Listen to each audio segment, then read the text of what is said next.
daawada haddii aad tahay markuu ugu horreysa aad soo booqato janaalkeena xigmadyahan waxaan kaa codsanaynaa inaad subscribe inoo saarto sidoo kalena aad furato gambeelka si aad u noqoto qofka ugu horreeya ee mar weliba hela muuqaaladeena cusub sidoo kale ha ilmaamin inaad like share iyo comment aad inoo siiso muuqaalkan mahadsanid weligaana guulayso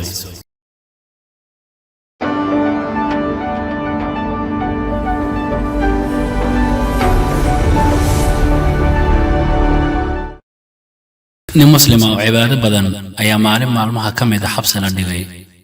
waxaana sheekha mar kasta la cadaabi jiray cadaamid ugu daran uguna kulul taliyihii xabsiga haystay ayaa dalbaday in loo keenay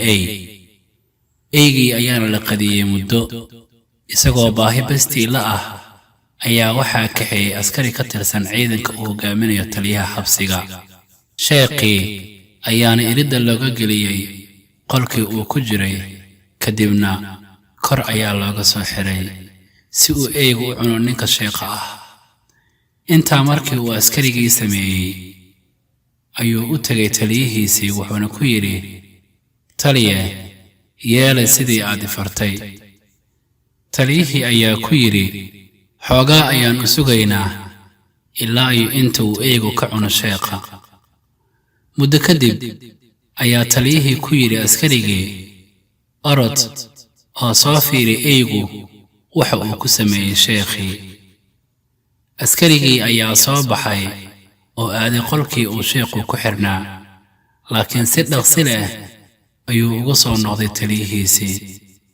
taliyihii ayaana ku yidhi ma soo tirtirtay dhiigga oo qolka ma ka soo nadiifisay askarigii ayaa ku jawaabay taliye waxaan soo arkay waxaan aad ula yaabay taliyihii ayaa yidhi oo maxaad soo aragtay askarigii ayaa ku jawaabay waxaan soo arkay ninkii oo u sujuudsan allah eyguna uu taagan yahay dhinaciisa isagoo ilaalinaya